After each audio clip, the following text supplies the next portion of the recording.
You ask why people hate you the most when you are doing nothing wrong. And I tell you, this is the mystery of the soul's light casting its shadow in the unconscious of others.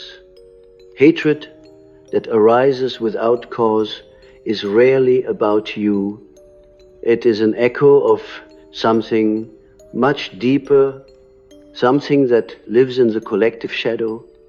When you live innocently, when your presence carries no aggression, when you embody authenticity, for you awaken in others the parts of themselves they have long buried, and the soul that cannot yet look upon its own hidden darkness projects that darkness outward. It sees in you what it cannot bear to see in itself. Hatred then becomes the distorted mirror of admiration, fear, envy, and repressed longing. This is why the innocent are often persecuted, why the dreamer becomes the scapegoat, why the prophet is despised in his own town. I have long observed that what is unconscious seeks expression. It does not vanish simply because we silence it. When a person represses his anger, his envy, his lust, his resentment, those energies gather below the threshold of awareness. They ferment in the hidden chambers of the psyche until they become unbearable. Then they seek a target, and the target is usually someone close, someone harmless, someone who carries a quality that reminds them of what they have denied in themselves. Thus, you may do nothing wrong and still find yourself hated, because your very being has become the canvas for another's disowned shadow. To understand this, you must learn to read hate not as a rational judgment, but as a symbolic message. Consider the dream. In dreams, the figures that attack us often represent parts of our own unconscious. The pursuer, the monster, the shadowy figure, they are not strangers. They are fragments of the self.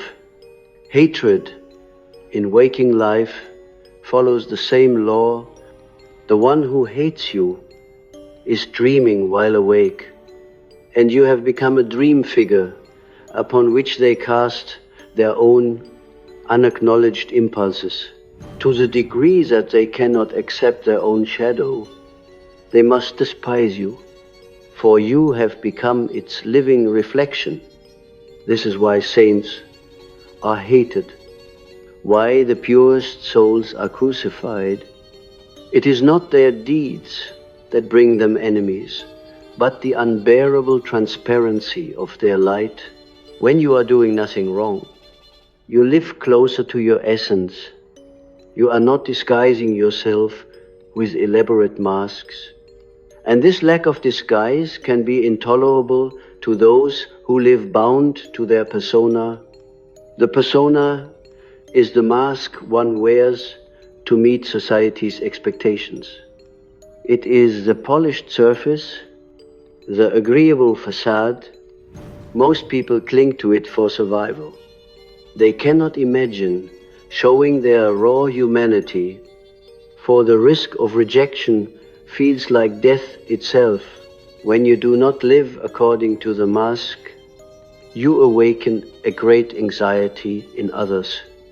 You confront them with the terrifying possibility that life could be lived differently, that authenticity is possible, that masks are not necessary. And this revelation provokes both fascination and hatred. Why hatred? Because to confront authenticity means to confront the lie of one's own existence. Imagine a man who has lived decades believing that his worth depends on status, that his identity rests upon approval, that his survival depends on submission to the herd, then he encounters you, and you are simply being without defense, without corruption. You are a living rebuke to his compromises, a mirror that reflects his cowardice. His unconscious cannot endure such confrontation. And so hatred emerges as the easier path. To destroy the mirror feels easier than to look into it. Thus, people will hate you, not for your wrongs, but for your innocence, for your refusal to participate in their self-deception. I recall the story of the scapegoat, ancient and eternal. In the rituals of old, the sins of the community were symbolically placed upon an innocent creature, and the creature was driven into the wilderness, banished, rejected, despised. This was not about the goat's character, for the goat had done nothing wrong. It was about the unbearable burden of guilt and shadow that the community could not hold within itself. So it cast them outward onto a vessel each time you find yourself hated without cause. You are cast in the role of the scapegoat. The shadow of the collective is placed upon you. You carry in their eyes what they cannot carry in their own souls. This is not a personal tragedy, but a profound archetypal pattern. Let us look deeper still. There is within the psyche what I have called the shadow, the sum of all that we repress, deny, and disown. It is not evil in itself, but it becomes evil when ignored.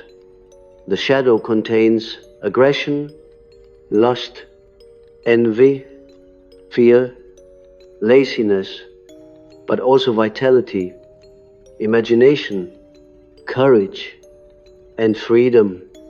When repressed, it festers and projects itself outward. When you meet someone who despises you for no apparent reason, you are seeing the shadow at work. Their unconscious has chosen you as its vessel. You awaken their jealousy because you embody a freedom they deny themselves. You awaken their suspicion because you carry a light that threatens their darkness. You awaken their anger because you embody what they cannot control. Thus, hatred is not about truth, it is about projection. Consider an image, a dream in which you are standing in a village, and suddenly a mob surrounds you, accusing you of theft. Though you have stolen nothing, the accusation is irrational, but it binds the mob together. They project upon you the thief that lives within their own souls. They cannot bear to confront it, so they hunt it in you. This is not merely dream imagery. This is history. This is the witch trials, the inquisitions, the lynchings, the persecutions.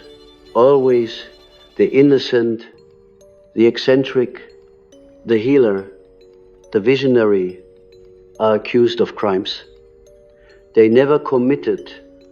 Why? Because they dare to exist outside the herd's illusion, because their very existence provoked the hidden shadow of the collective. When you walk in truth, you carry the weight of solitude. To walk authentically means to walk apart from the crowd, and the crowd resents this. The crowd wishes to pull you back into its unconscious dance, to bind you with its rituals of conformity. To stand outside it is to reveal its emptiness, and emptiness is intolerable to the unconscious mind. So the crowd hates, but remember, hatred is a confession. It is the confession of a soul that cannot endure the mirror of authenticity. It is the cry of the wounded psyche that would rather destroy than awaken. To receive hatred when you have done nothing wrong is not a curse, but a sign.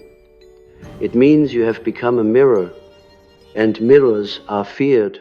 You must learn then to endure this hatred without collapsing into bitterness. For the danger is great.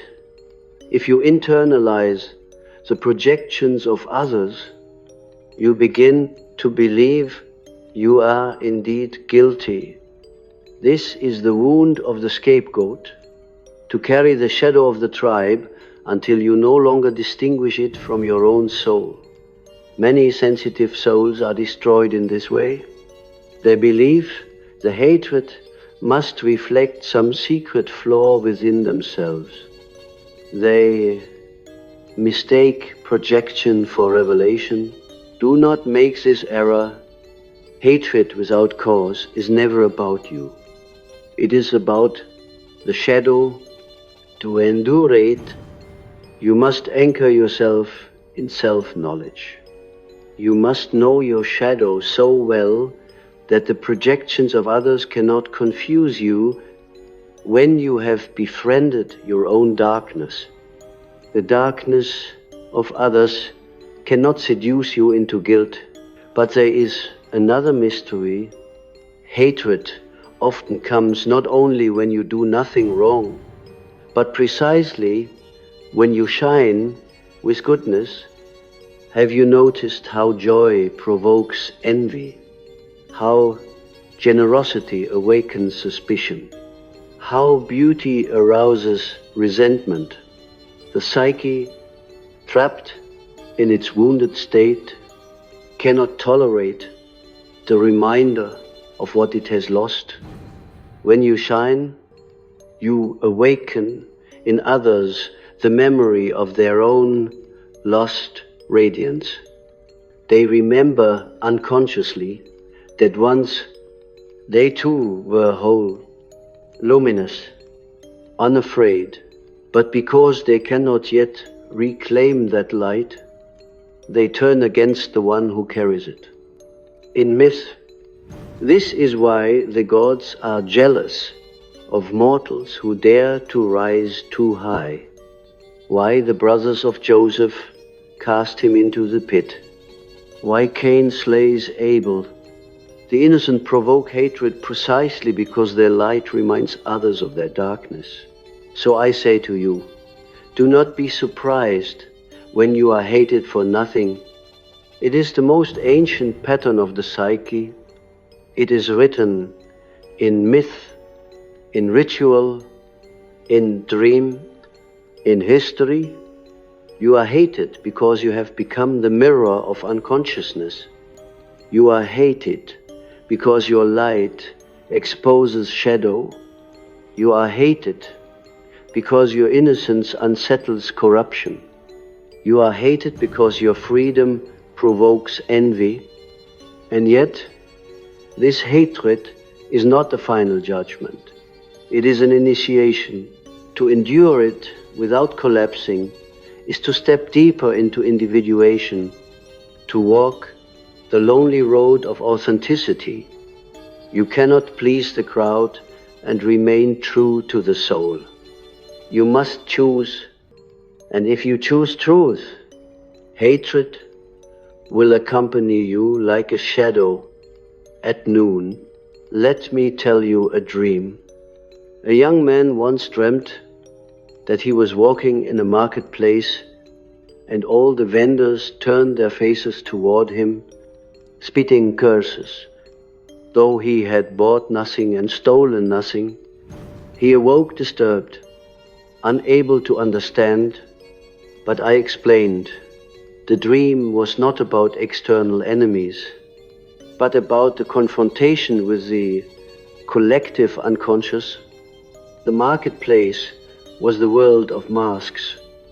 of personas, of trade and exchange by walking without mask. He had provoked the wrath of those who lived entirely in disguise. They hated him not because he wronged them, but because he revealed them. The dream was preparing him for life. To be authentic is to awaken unconscious hatred. And one must learn to walk through it, unscathed. Do not, therefore, seek to avoid this hatred. If you try to please everyone, you betray the soul. If you silence your light to avoid envy, you betray the self. The self does not call you to be agreeable, it calls you to be whole. And wholeness provokes the unconscious of the world. This is inevitable, but it is also sacred, for through this confrontation, the unconscious is stirred. Your existence becomes the catalyst for the awakening of others. They may hate you today, but tomorrow, the seed you have planted in their psyche may grow.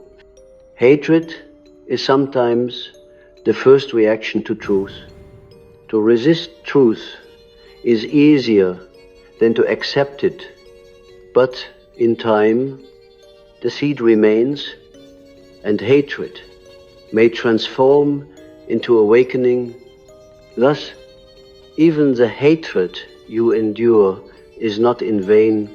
And so, I tell you, the hatred you suffer when you do nothing wrong is not meaningless. It is the voice of the collective shadow. It is the confession of the unconscious. It is the burden of the scapegoat. It is the loneliness of the authentic. It is the cost of individuation. But it is also the path of transformation, to endure hatred without hatred, to suffer projection without collapsing, to hold a mirror without breaking. That is the task of the awakened soul. And though it may crucify you, it will also resurrect you. For beyond hatred lies freedom, and beyond projection lies wholeness. When you ask why the soul attracts hatred, even when it has done nothing wrong, you must look deeper into the archetypal truth. Innocence is intolerable to the corrupted psyche. Every society bears within it a hidden resentment toward purity, because purity reveals the lie upon which the collective dream is built. The herd cannot endure one who stands apart, one who is not seduced by the illusions of conformity. In myth, this is always the story of the one who refuses to bow to idols, who resists the golden calf, who hears a voice deeper than the voice of the crowd. Such a figure is destined for exile, for hatred, for rejection. The tribe calls this rebellion, but it is in fact obedience to the self, that inner image of wholeness that commands you to become what you are. The self is ruthless in this demand. It does not allow compromise, and so when you obey, you are hated, not because you are wrong, but because you are true. Hatred without cause often carries a peculiar intensity, as if it were older than the individuals involved. And indeed it is archetypal. The hatred poured upon you is not simply personal, it is the hatred of ages. The inherited fear of every tribe toward the one who awakens. It is the hatred that crucified the Christ, that burned the heretics, that exiled the philosophers. It is not you alone who is despised, but what you represent, the possibility of freedom, The archetype of the liberator always carries with it the archetype of the persecuted. These are twin patterns, bound together. To awaken others is to draw down their wrath, for they know not what they do, and yet they must resist. If you stand in authenticity, you must drink this chalice, bitter as it is. But understand this, the hatred of others is also the resistance of their own souls. The psyche resists transformation as the body resists illness with fever, with trembling, with rejection. Hatred is the fever of the unconscious, a sign that something has been stirred. You, in your innocence, have awakened a disturbance in their psychic order. They do not understand this, and so they call you enemy. But in truth, you are their teacher, their midwife, their mirror. The hatred you endure is the labor pain of their own unborn wholeness. If you can see this, you will not despair. You will recognize that even their hostility has meaning, that even their rejection is part of the great alchemical process by which the unconscious becomes conscious. Do not imagine, however, that this path is easy. To endure such hatred is to be wounded. The arrows of suspicion, the whispers of slander, the rejection of those you once trusted, these are real wounds. They penetrate the heart and threaten to poison it. Many succumb, becoming bitter, vengeful, self-righteous. They return hatred for hatred, and thus they fall into the very unconsciousness they once exposed. This is the great danger. The task is not simply to endure hatred, but to transmute it, to remain in love when surrounded by hostility, to remain authentic when the crowd demands disguise, to remain whole when the world fractures you. That is the path of individuation. It is not for the faint of heart. Think of the alchemist who places the base metal into the fire until it burns away its dross and reveals its hidden gold. Hatred is the fire of the world, and you are the metal. If you endure without collapsing, you will discover within yourself the gold of the self, untouchable, radiant, eternal. The hatred of others becomes the very crucible in which you are refined. But this is not a comfortable process. It is agony, for the ego dies in fire.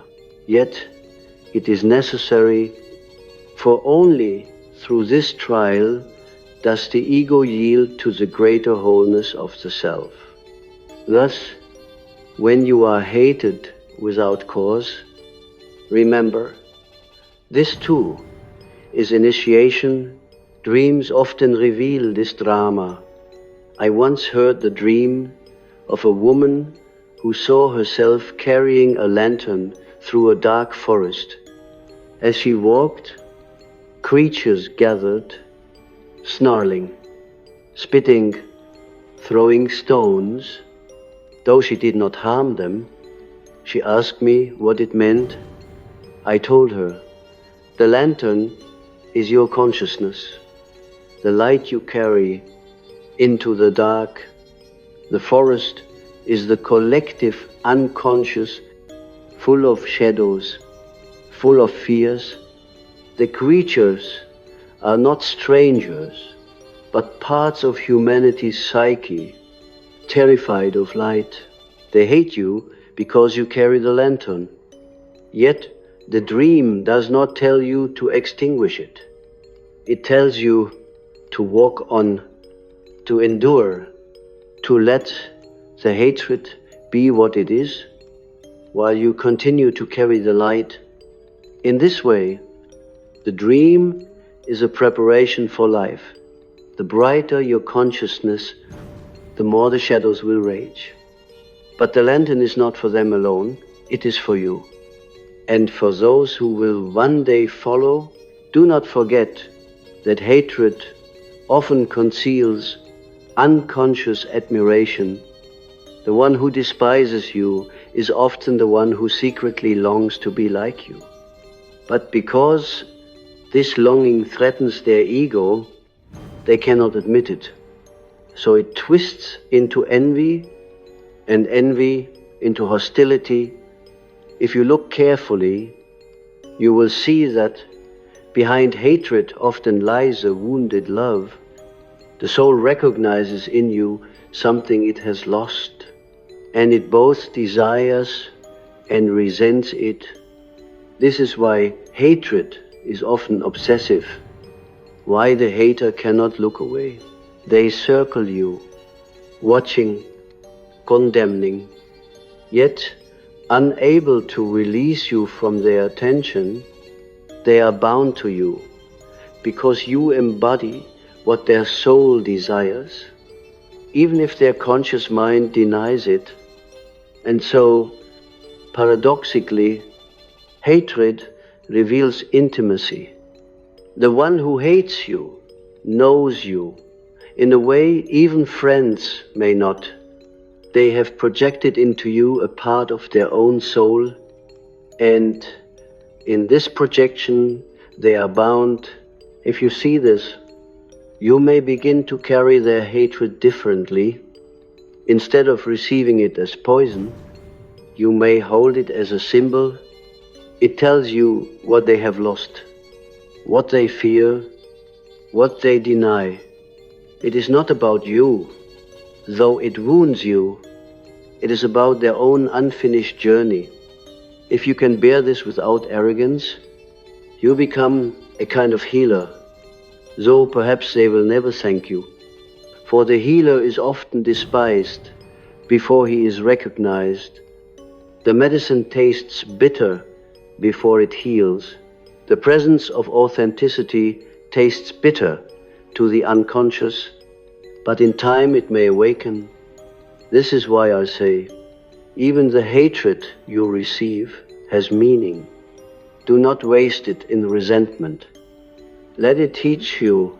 The archetype of the martyr speaks here. The martyr does not seek death, but he accepts that the truth he embodies provokes it. He does not collapse under hatred, nor does he retaliate. He bears it as part of the destiny of the self. The martyr archetype is not about victimhood, but about fidelity to truth in the face of rejection.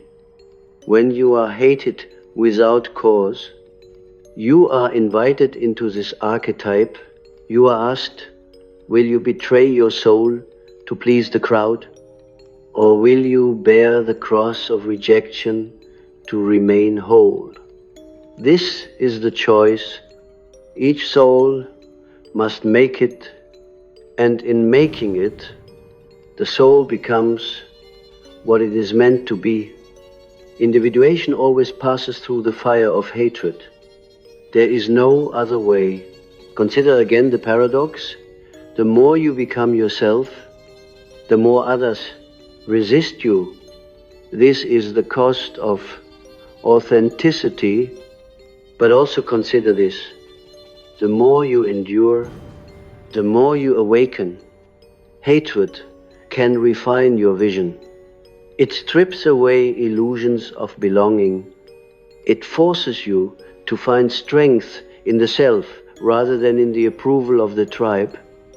It teaches you solitude, and solitude is the school of the soul. When you can stand alone, when you can endure rejection without losing yourself, then you are free. No hatred can destroy you, for you no longer depend on the crowd. This is the gift hidden in the wound. Hatred drives you inward, where you discover the wellspring of the self. And from that wellspring, you draw a strength the world cannot give and cannot take away. Let me speak now of symbols. The cross is the greatest of these, an innocent one, condemned, lifted up, hated by the multitude, and yet through that hatred, a new wholeness emerges. The cross is the archetype of transformation through suffering. When you are hated without cause, you are upon your own cross. You are stretched between opposites, innocence and condemnation, authenticity and rejection, light and darkness. This tension tears you, but it also enlarges you. The ego cannot endure it, but the self is born from it. Thus, the cross is not only agony, but also initiation. Hatred, too, is a cross, and if you endure it without hatred in return, you discover resurrection. You rise beyond the judgment of the crowd. You become whole. So, my friends, when you are hated, though you have done nothing wrong, do not despair. You are participating in an eternal drama. You are living out the archetype of the scapegoat, the martyr, the wounded healer. You are carrying the projections of the unconscious so that perhaps some may awaken. This is no small task. It is the burden of the authentic, but it is also the gateway to the self. For beyond hatred lies freedom, and beyond rejection lies wholeness. Remember, the soul that is most true is also most despised.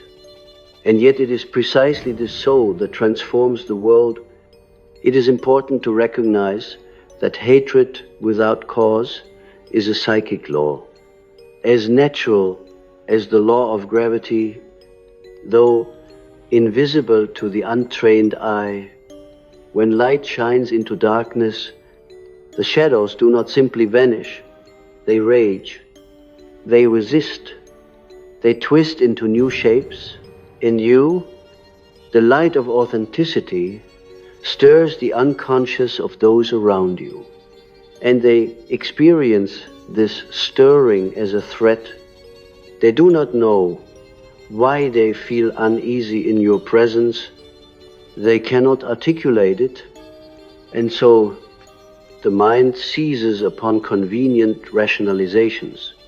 They dislike your tone, your expression, your choices, your very being. But beneath these rationalizations lies the true source. You have disturbed the archetypal slumber of their soul. You have awakened in them the presence of the shadow, and the first response to awakening is often hostility. This is why you may walk into a room, speak no word of accusation, and yet feel the temperature shift against you. You carry within you a vibration that unsettles the carefully constructed equilibrium of others. Do not be deceived. What they hate is not you, but the call of the self that your presence whispers into their ears. You remind them of the forgotten past. You stir their repressed longings, their silenced courage, their disowned darkness. They would rather live numb than awaken. And so they despise the one who dares to live awake. You may say, but I only wish to live peacefully. Yet the psyche does not allow such peace for long. For your peace becomes their disturbance. This is the paradox of individuation. In becoming whole, you disturb the half asleep. Consider again the archetypal dramas of mythology. Prometheus stole fire from the gods and gave it to man, not to harm, but to enlighten. Yet for this he was hated, chained, punished eternally. Was it his crime? No. It was his gift. The gift awakened fear in those who guarded the old order, or recall Socrates, who asked only questions, who sought only truth, and for this was condemned to death by his city. His crime was to expose the illusions of the collective. It is always the same. The light bearer is called criminal. The truth teller is condemned as a liar. The healer is denounced as a sorcerer. The hatred is never about the deed, but about the archetypal disturbance. You too walk this path when you are hated for nothing. You too have stolen fire, though perhaps you do not know it. In dreams, this appears as the figure of the stranger, the outcast, the one who carries a treasure the community cannot accept. A man dreams of holding a golden cup, but everywhere he goes, the villagers spit and curse, demanding he throw it away. He awakes confused, but the dream reveals the eternal truth. To carry treasure is to attract hostility. The cup is consciousness, and the unconscious resents it. This is no different in waking life when you carry a treasure of spirit, of insight, of authenticity. The world will often tell you to throw it away. They will call it arrogance, delusion, rebellion. Yet it is not arrogance, but necessity. The treasure is not yours alone. It belongs to the self, and the self demands expression. To betray it is to wither. To obey it is to endure hatred. This is the choice. The psyche of the hater reveals itself through projection. Projection is the unconscious mechanism by which one sees in another what one cannot admit in oneself. If a man cannot face his own cowardice, he will despise courage in another, for it reminds him of his lack. If a woman cannot admit her longing for freedom, she will condemn it in another, for it stirs her own repressed hunger. The hated one becomes the vessel of all that is denied. Thus, the hatred aimed at you is a mirror of their soul. And though it wounds, it also teaches. For each hatred you encounter shows you not only their shadow, but also the archetypal law of projection.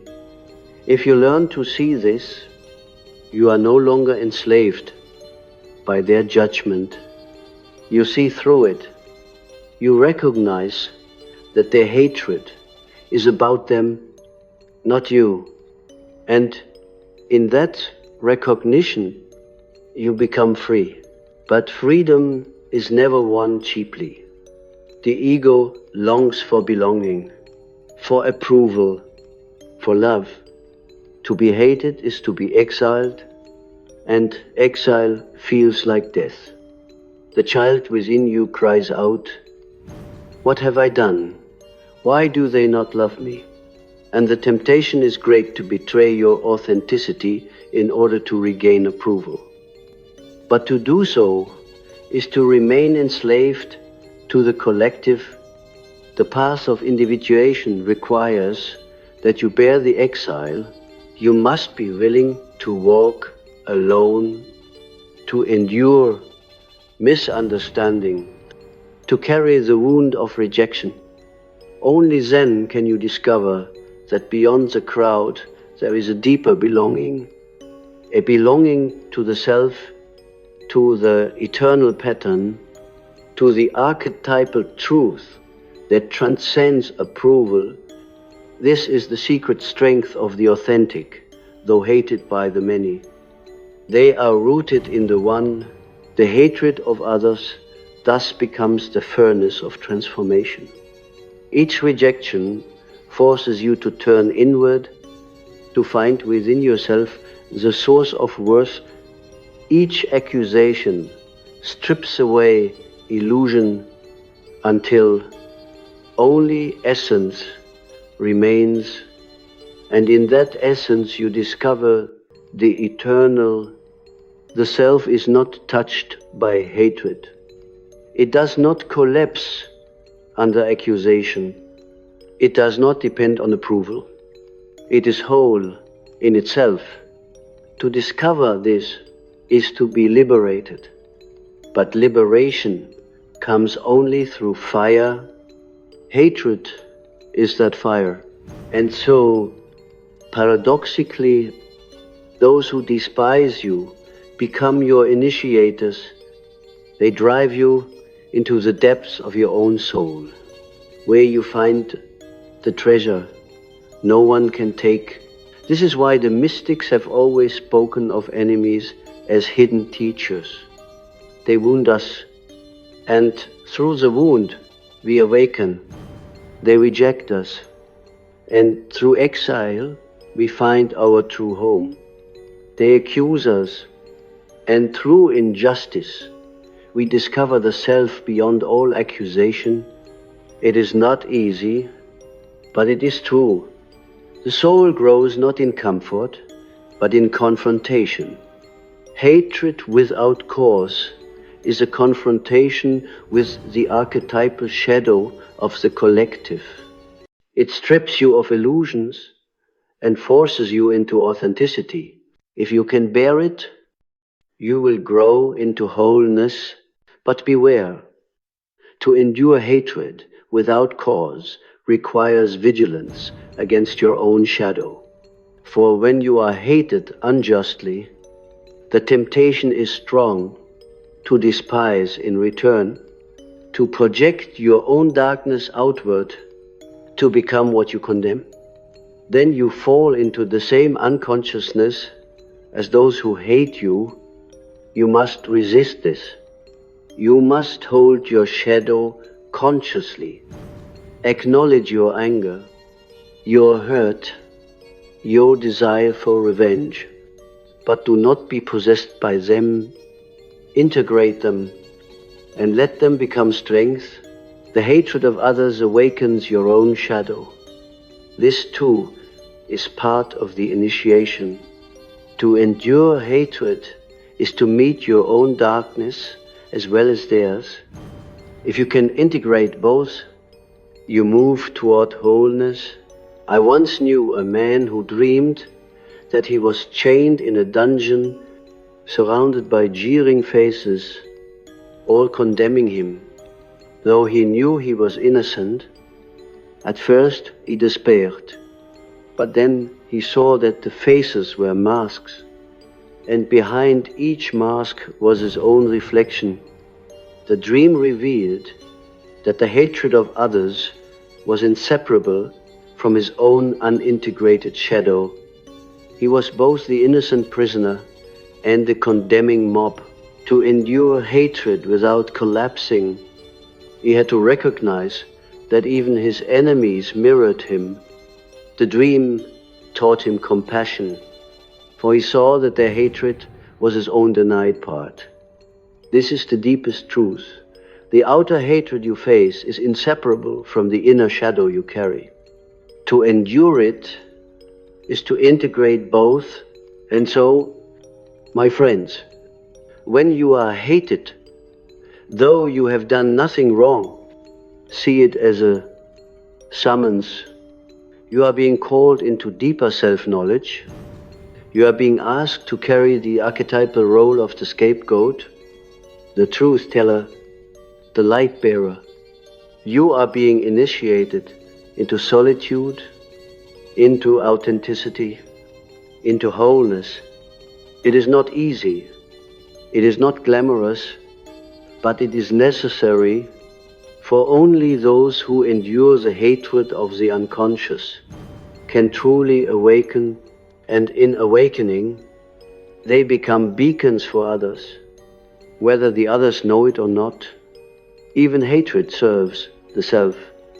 Even rejection furthers individuation, for in the great alchemy of the psyche, nothing is wasted, not even hatred without cause. There is a profound solitude in realizing that people will hate you not for your sins but for your truth. And yet this solitude is also liberation, for once you understand the law of projection, you cease to be enslaved by the opinions of others. You see that what is hurled at you is rarely about you. It is the psychic material of those who have not yet faced themselves. To live with this knowledge is to live differently. You no longer crave universal approval because you recognize its impossibility. You no longer tremble before the crowd because you see their judgments as shadows cast upon a wall. You become rooted in something deeper, the self, that eternal image of wholeness that is within you and beyond you at once. And the self does not rise or fall according to the hatred of men.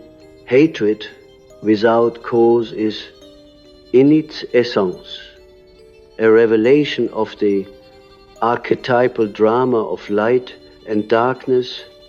Every soul carries both, but few allow themselves to see it. Most cling to the mask of goodness while repressing the shadow. When such a soul encounters one who lives without disguise, the mask is threatened and the shadow stirs. This stirring feels like danger, and the conscious mind interprets it as hostility toward you. But in truth, it is hostility toward their own disowned darkness. The tragedy is that instead of integrating the shadow, they project it, and thus the cycle of hatred continues through centuries, through generations, through every community. It is as old as Cain and Abel, as ancient as the myths of sacrifice, as ever-present as the scapegoat ritual. Each age repeats it, because each age forgets.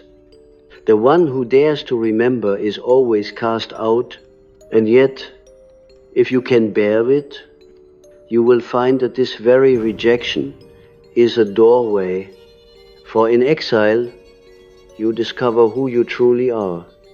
You no longer define yourself by the voices of the tribe, but by the whisper of the self. This is why prophets go into the wilderness, why mystics retreat to caves, why visionaries are driven into solitude. It is not simply to escape persecution, but to listen. In solitude, the noise of projection falls silent, and the deeper voice is heard. That voice is not the voice of approval or condemnation, it is the voice of wholeness, summoning you to become what you are. Hatred drives you into solitude, and solitude drives you into self. Thus, the very thing that wounds you becomes the instrument of your awakening. Dreams often prepare us for this path. A woman once dreamed that she was walking across a bridge, and below her surged a river of black water filled with faces, all screaming her name in anger. At first she trembled, thinking the faces were enemies, but as she looked closer, she saw that each face was her own, distorted by fear. The dream revealed that the hatred she feared was inseparable from her own unconscious. The bridge was her individuation, the crossing from collective illusion into personal authenticity. The screaming faces were the projections she had to endure to cross the bridge. She could not silence them. She had to walk on in spite of them. And this is the truth for each of us. The bridge is before you. The river below. The faces will scream, but the crossing is necessary.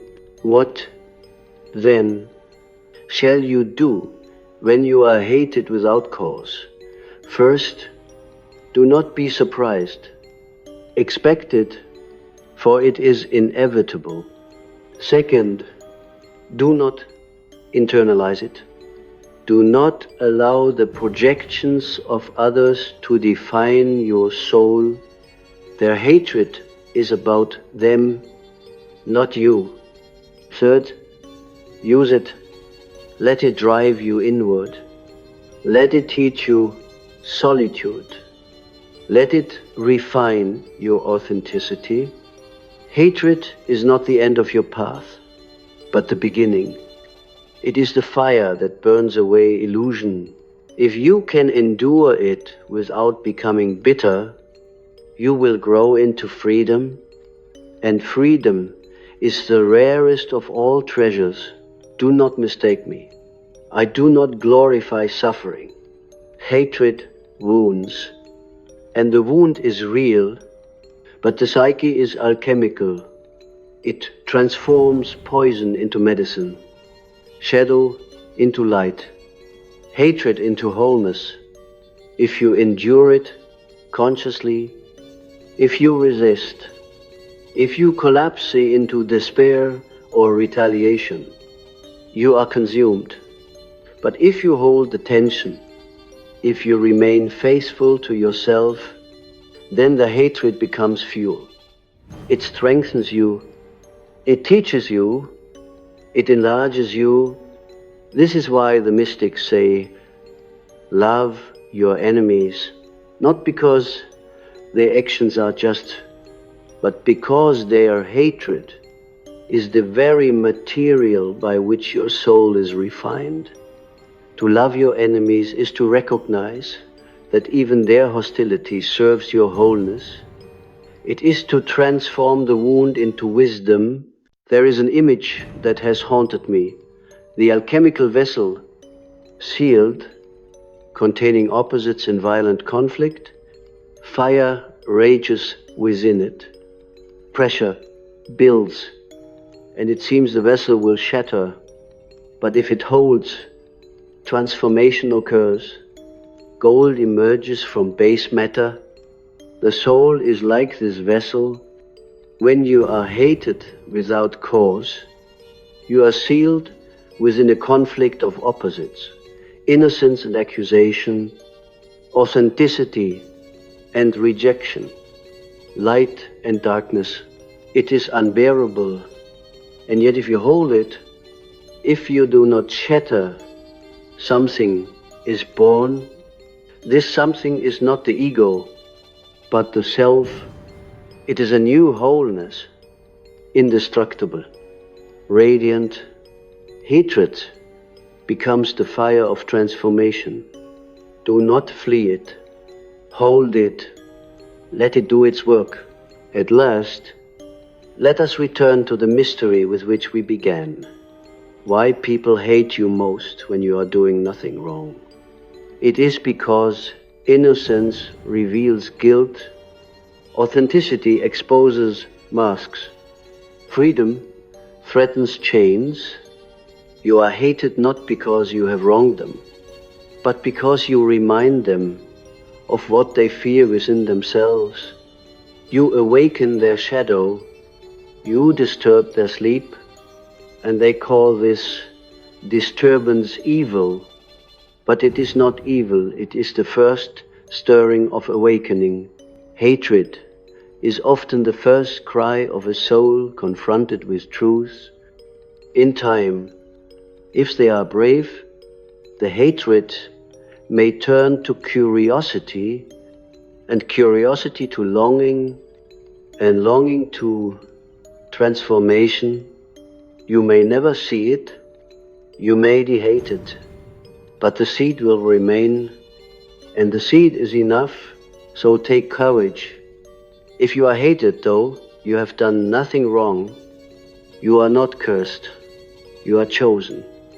You have been drawn into the eternal drama of light and shadow, scapegoat and crowd, exile and self. Do not betray your soul to win their love. Do not extinguish your light to appease their darkness. Walk on, carry your lantern. Endure the screaming faces. Bear the cross. For on the other side of hatred is freedom, and on the other side of exile is wholeness, and one day, perhaps, the very ones who despised you will see that your presence was their mirror, and that your rejection was their invitation. But whether they see it or not, you will have fulfilled your destiny. You will have become whole. And so, my friends, I leave you with this. Hatred without cause is the shadow's testimony to your authenticity. It is not a verdict against you, but a sign of your truth. Do not fear it. Do not flee it. Do not retaliate against it. Endure it and let it shape you. For in the alchemy of the soul, even hatred is gold, even rejection is grace, even exile is a path. You are hated because you are true, and there is no greater calling than this, to be true to the self, though the world despise you, for in the end, the world passes, but the self remains, and the self is eternity within you,